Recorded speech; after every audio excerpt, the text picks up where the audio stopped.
Selamat siang, perkenalkan nama saya Lisan Malik dari Prodi Informatika dengan NIM 11S2424. Nah, pada saat ini saya akan menjelaskan eh, praktikum pertama PBO saya. Nah, pertama itu karena pertemuan pertama itu ada 4 studi kasus dan saya akan menjelaskan 2 studi kasus yang berupa studi kasus ketiga dan studi kasus pertama. Nah, pada praktikum ini kami menggunakan bahasa Java. Nah, yang pertama itu studi kasus 3. Import Java import Java util scanner. Nah, ini untuk dipakai untuk membaca input dari sistem in atau keyboard atau input standar kita. Nah, lalu kita lihat ada public class studi kasus. Nah, pada public class ini perlu kita ketahui bahwa setiap code kecuali import di dalam harus di dalam pada public class tersebut yang berupa public class studi kasusnya. Lalu kita lihat ada titik masuk program yang berupa public static void main. Nah, uh, ini kita lihat ada publiknya. Publiknya ini untuk dapat mengakses dari mana saja. Sedangkan static ini untuk metode ini memiliki kelas atau ini bukan instansi. Baru voidnya ini untuk mengembalikan nilai. Lalu ada string. Nah, array-nya ini untuk argumen baris perintah. Ada scanner SC. Nah, ini untuk membaca sebuah bilangan bulat dari input dan menyimpan di variabel n. Diasumsikan ini ukurannya untuk matriks. Nah, pada case ini saya untuk menentukan n kali n-nya itu, maka saya akan mengatur yang pertama itu input pertama itu menentukan n kali n-nya atau jumlah matriksnya. Contohnya, saya memberi input 2, maka matriksnya akan 2 kali 2 yang berupa 4 matriksnya. Sedangkan jika saya menginput 3, maka jumlah matriksnya 3 kali 3 sama dengan 9. Nah, lalu kita lihat ada spesial ini merupakan spesial kasus ketika n sama dengan 1. Nah, jika matriksnya 1 kali 1 yang saya jelaskan tadi yang berupa input 1, maka nilai tengahnya diambil dari A. Nah, nilai L-nya akan dikembalikan L dianggap tidak ada karena pola L minimal memerlukan dimensi lebih besar dari 1. Nah, maka jika 1 maka akan mendapatkan output tidak ada. Baru dominannya di set ke tengah, baru returnnya mengakhiri main hingga kok selanjutnya tidak dieksekusi. Baru saya menggunakan 2 spesial kasusnya. Berupa yang kedua itu spesial kasus jika n-nya berupa 2 atau input atau matriksnya 2 kali 2. Nah, ini yang pertama itu untuk menghitung total sebagai jumlah semua elemen matriks. Lalu menampilkan nilai L kebalikan L sebagai tidak ada. Baru menampilkan total sebagai nilai tengah dominan. Lalu menggunakan return untuk keluar setelah menampilkan. Baru jika n lebih besar dari 3. Nah, ini baru contoh kasus yang ketiga. Untuk melanjutkan ke perhitungan tengahnya. Nah, ini integer tengahnya dideklarasikan variabel untuk menyimpan nilai tengah. Baru if n modul 2 sama dengan jika pernyataannya 1. Maka nilai tengahnya itu mengambil elemen pusat, contohnya n sama dengan 5, n per 2 sama dengan 2, elemennya A, 2, 2. Else selebihnya n genap. Nah, hitung dua indeks dengan mid 1 dan mid 2. Contohnya n 4-nya, baru mid 1 sama dengan 1, baru mid 2 sama dengan 2. Tengah adalah jumlah 4 sel setengah. Jadi untuk matriks genap. Program memilih jumlah 4 elemen tengah sebagai nilai tengahnya. Lalu ada perhitungan nilai L. Nah, integer nilai L. Nah, integer nilai L ini diinisialisi. Lalu bagiannya ini untuk menambahkan seluruh elemen kolom pertamanya. Kolom indeks yaitu A00 tambah A10. Nah, baru ada for integer bagian sini. Nah, ini untuk loop kedua sengaja mengecualikan sudut-sudut sehingga bentuk yang terjumlah berupa huruf L seluruh kolom kiri atau bagian tengah baris bawah. tanpa menghitung dua sudut ganda. Contoh visual, n sama dengan 5. Kolom balas seluruhnya, tambah baris 4 kolom 1 sampai 3. Baru perhitungannya ada perhitungan nilai kebalikan L. Nah, ini sama aja seperti yang pertama itu nilai L ini, namun nilai yang dihitung itu terbalik. Nah, dapat kita lihat loopingnya ini sama, namun bedanya adalah di sini. Nah, sedangkan di nilai L-nya itu ini berada di sini. Nah, sedangkan ini berada di sini. Jadi nilai kebalikannya ini jadi nilai uh, pada contoh kasus ini merupakan kebalikan dari nilai L-nya. Baru kita masuk ke integer perbedaan. Nah, integer perbedaannya ini untuk mengambil nilai absolut dari selisih antara nilai L dan nilai kebalikan. Jadi perbedaannya adalah selalu non negatif. Lalu jika nilai L lebih besar atau nilai kebalikan, maka dominannya sama dengan nilai L. Lalu jika nilai kebalikannya sama atau sama dengan nilai L, maka dominan sama dengan nilai kebalikan L. Selebihnya dominan itu sama dengan nilai tengah. Lalu ini merupakan sebuah code untuk memanggil fungsi-fungsi yang tadi. Contohnya fungsi yang ini nilai kebalikan L, nilai L-nya, dan nilai tengahnya tadi atau nilai dominan. Nah, kita masuk karena saya telah menjalankan code ini tadi, maka kita bisa lihat inputnya, input dan outputnya. Nah, contohnya ini. Jika saya memberi input 3, maka otomatis matriksnya itu berupa 3 sama dengan n kali n, berarti 3 n. Jika n sama dengan 3, maka 3 kali 3 sama dengan 9. Maka jumlah angkanya itu maka matriks yang membentuk 9 angka berikut. Nah, yang saya maksud tadi merupakan nilai L-nya yang berupa hitungan dari 2 sampai ke 8. Sedangkan nilai kebalikannya itu dari 7 sampai 3. Nah, sedangkan nilai tengah itu diambil pada bagian 6. Dan perbedaannya itu diambil pada 2. Sedangkan nilai dominannya itu sama dengan nilai kebalikannya. Nah, perlu kita ketahui bahwa uh, ini merupakan nilai matriks yang menghasilkan berupa matriks ganjil. Maka otomatis nilai matriks ganjilnya itu akan kita ambil nilai tengahnya itu maka 6. Nah, bagaimana jika nilai matriksnya itu genap? Maka jika nilai matriksnya genap, maka yang diambil merupakan 4 angka di bagian tengahnya dan dijumlahkan. Itu merupakan menjadi nilai tengah dari code yang berupa matriks dengan matriks genap tersebut. Lalu kita masuk ke bagian kok 2, merupakan studi kasus 4.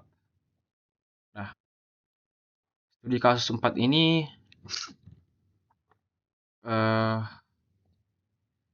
pertama seperti biasa import di luar dari public kelasnya berupa ada importnya bagian scanner, ArrayList dan hashmap. Nah, di sini kebetulan kita menggunakan hashmap. Nah, public baru pertama ya. Nah, kita masuk ke bagian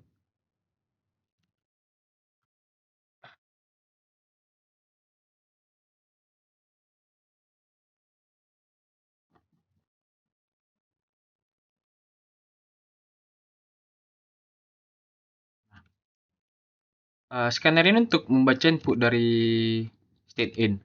Sedangkan ArrayList ini untuk menyimpan urutan nilai sesuai urutan input. Sedangkan hashmap ini menyimpan pasangan kunci nilai. Nah, di sini nilai yang dimaksud adalah merupakan frekuensi dan lain-lain. Nah, hashmap ini berperan penting pada studi kasus 4 ini. Maka kita langsung kepada bagian code yang di dalam public class studi kasus 4-nya. Nah, pada di dalam pertama itu ada mendeklarasikan kelas dan main-nya. Nah, pertama itu kita masuk ke titik masuk program Java-nya yang berupa public static void main-nya.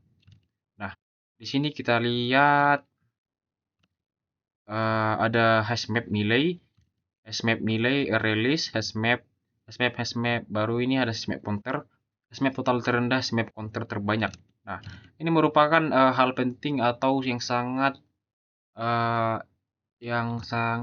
bisa kita bilang untuk kuncinya untuk memberi output yang sesuai pada Delcom yang Delcom studi kasus 4 tadi. Nah, dapat kita lihat map nilai yang pertama itu ini yang utama, baru ada daftar nilai. Nah, daftar nilai menyimpan semua input dalam urutan hasilnya. Ada hashmap counter. Nah, hashmap counter ini untuk apa sih? Hashmap counter ini untuk dipakai belakangan untuk logic tersedikit. Ada baru kita lihat ada hashmap total terendahnya. Nah, ini hashmap total terendahnya ini untuk menyimpan total per nilai saat menyimpan atau total untuk menjumlahkan semua kemunculan nilai, yaitu nilai dikalikan dengan frekuensi. Nah, uh, setelah itu ada ininya merupakan break. Nah, setelah break ini untuk memutus atau memberhentikan loopingnya.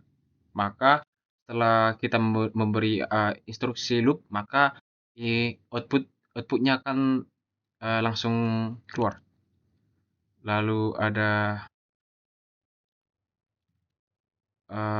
kita masuk ke dalam sini. Nah, ini untuk mengonversi array list menjadi integer untuk akses cepat. Nah, perlu kita ketahui jika integernya kosong atau user langsung memberikan break, maka baris-baris berikut mengakses array list-nya atau akan crash atau index out of bounds. Perlu guard khususnya. Baru ada mencari nilai tengah dan mencari nilai terendah. Nah, pada bagian ini eh, pada mencari nilai tengahnya ini perlu kita inisialisasi dengan nilai yang pertama. Lalu sapu untuk cari max dan min untuk kompleksitas ON. Nah, dapat kita lihat yang pertama itu dan nilai tengah, nilai tertingginya array nilai 0, nilai terendahnya array nilai 0 juga. Nah, jika i lebih besar atau jika i lebih kecil dari array nilainya, ini kita membuat looping, maka nilai tertingginya sama dengan array nilai 1. Nah, sedangkan nilai terendahnya lebih besar, maka nilai terendahnya berupa array nilai 1 atau array nilai i. Nah, baru kita masuk ke dalam integer nilai jumlah terendah. Nah, di sini kita lihat di sini juga menggunakan hashmap juga.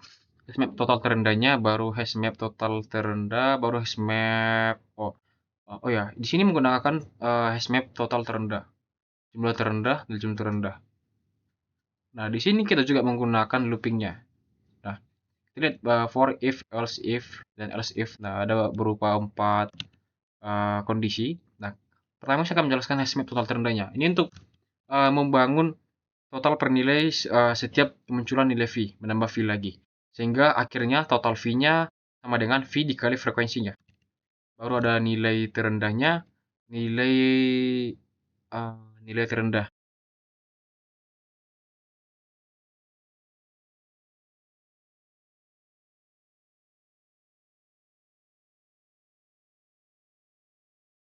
Nah, nilai terendah.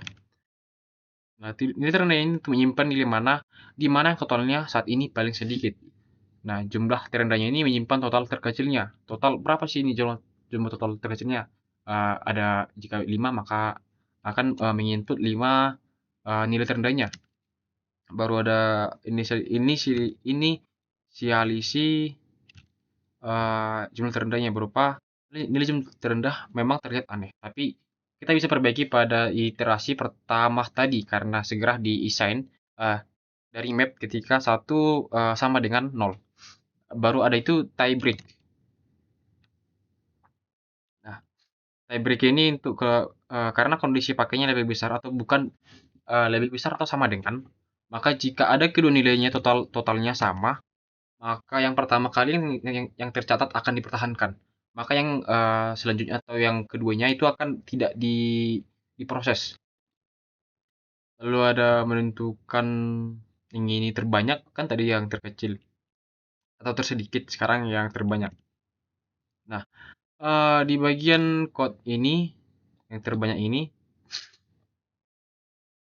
ya, yang bagian code-nya ini untuk sapu pertama atau sambil frekuensi maksimum dari hashmap nilainya. Nah, sapu keduanya atau streaming menghitung frekuensi bertahap dari kiri ke kanan. Begitu juga sebuah nilai mencapai frekuensi terbanyak. langsung dipilih dan di break. Di break. Setelah di break, maka looping atau input yang kita beri akan berhenti dan langsung akan memberi output dari input yang kita masukkan tadi. Baru ada integer nilai terdikit, baru frekuensinya terdikit. Inti frekuensi terdikit itu kita buat atau kita tentukan menjadi satu. Baru ada smap pointernya itu berupa kita membuatnya itu menjadi nilai terdikitnya menjadi satu. Lalu ada for